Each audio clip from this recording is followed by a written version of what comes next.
বন্ধুরা আসসালামু আলাইকুম। আপনারা কেমন আছেন? আশা করি আপনারা ভালো আছেন। আলহামদুলিল্লাহ, আল্লাহর রহমতে আমিও ভালো আছি। আজকে নিয়েছি মুরগির মাংস। আর এই মুরগির মাংসটা আপনারা তো আমি মোবাইলে দেখেছি অনেকে অনেক রকম করে খায়। তাই আমি সাধারণভাবে যেভাবে রান্না করে আমি একটু আজকে অন্যভাবে একটু ভাজার চেষ্টা করছি।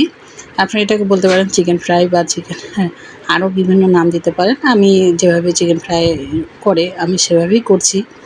তা আমি মাংসটার মধ্যে আগে ধুয়ে পরিষ্কার করে আমি পানিটা ঝরিয়ে নিয়েছি। আর এখানে এখন বাকি মশলাগুলো দিচ্ছি। আদা, রসুন, হলুদ, লবণ দিয়ে ভালো করে মেখে দিচ্ছি। আমি কিন্তু গরম মশলা দিতে ভুলে গিয়েছিলাম, তা আমি পরে আবার দিয়ে দিয়েছি। বন্ধুরা, যে কোনো জিনিস আপনারা যদি ভালোবাসা দিয়ে রান্না করেন, প্রত্যেকটা জিনিসই কিন্তু ভালো হয়। আমি যেভাবে সাধারণভাবে যদি রান্না করি, ভালোবাসা দিয়ে বা মন দিয়ে একটু রান্না করলেও খেতে ভালো লাগে। আমি একটা দিয়েছি দেশি মুরগির ডিম, এটা আমাদের হচ্ছে বাড়ির মুরগির ডিম, সেটা আবার দিয়ে দিলাম। এখানে আর কোনো বাইরের জিনিস কোনো মেশাবো না। এভাবে কিছুক্ষণ ঢাকা দিয়ে রেখে দিয়ে দিব। আর পরে আমি একটু রেস্টে রেখে দেওয়ার পরে দেখুন কত সুন্দর মলায়ন হয়েছে। মাংসটা একবারে শক্ত শক্ত হয়েছে।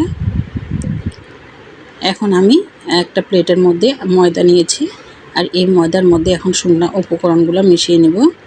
যেরকম পরিমাণ মতো লবণ, স্বাদ মতো লবণ, আর সামান্য একটু মরিচের গুঁড়া দিচ্ছি, আর সামান্য একটু গরম মশলার গুঁড়া দিচ্ছি।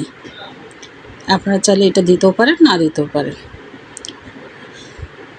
এখন ভালো করে মিশিয়ে নিচ্ছি। আর সাইডে নিয়েছি একটি ডিম, একটু গরম মশলা ছিটিয়ে দিলাম। আর সাইডে দিব এখন একটা ডিম নিব। আর বন্ধুরা, আমি সবসময় চেষ্টা করি একদম মন দিয়ে রান্না করার জন্য। আর এটা বিকেলের নাস্তা হিসাবে খেতে কিন্তু অসাধারণ লেগেছে। আমার বাচ্চাগুলো খুব মন দিয়ে খেয়েছে। কারণ এই টুকরোগুলো বাইরে কিনতে গেলে অনেক টাকা দাম, 50 টাকা, 60 টাকা 2-3 টুকরা পিস। তাই আমি বাসায় বানিয়ে দিয়েছি। আমি প্রায় বাসায় বানিয়ে দিই, তা আপনাদের সাথে শেয়ার করা হয় না। আমি যেহেতু আগে থেকে ডিম দিয়ে মেখে রেখেছি, আগে আমি ময়দার মধ্যে ডুবিয়ে নিলাম, তারপর ফের আবার ডিম দিয়ে একটু গুলিয়ে নিচ্ছি। আপনারা যদি ডিম না থাকে আপনারা একটু পানি দিয়ে সুন্দর করে ময়দা দিয়ে উঠাই নেবেন, নিয়ে আবার ময়দার মধ্যে দিবেন, দেখবেন যে সুন্দর একটা ঝরঝরি ভাব হয়েছে। আর এভাবে আমি আরেকটা করে দেখাচ্ছি। এই যে ডিম দিয়ে ডুবিয়ে নিচ্ছি, নেওয়ার পর ময়দার মধ্যে দিচ্ছি। এই যে এভাবে আবার দেখুন ডিম দিয়ে আবার ডুবিয়ে নিচ্ছি, আবার ময়দার মধ্যে। এভাবে লেয়ারগুলো যত বেশি হবে তত বেশি উপরে মচমচে হবে। তা আমার কিন্তু ভালোই লাগছে বানিয়ে দিতে, বিকেলের নাস্তা হিসাবে বানিয়ে দিতে। আর এভাবে আমি সবগুলো একসাথে করে রেখেছি। এখন আমি কড়াই আগে থেকে বসিয়ে দিয়ে তেল গরম করতে দিয়ে দিয়েছি। তেলটাও ভালো করে গরম হয়েছে। আর এখন আমি মাংসের টুকরোগুলো দিয়ে দিচ্ছি। আর এভাবে এখন অল্প অল্প করে দিয়ে আমি কিন্তু চিকন চিকন করে লম্বা লম্বা করে কেটে নিয়েছি। বলতে ওই যে ফ্রেঞ্চ ফ্রাই যেভাবে কেটে নিই, আমি কিন্তু সেভাবে কেটে নিয়েছি। আপনারা আপনাদের সাইজ অনুযায়ী কেটে নিতে পারেন, যার যেভাবে ভালো লাগে তারা সেভাবে কেটে নিতে পারে।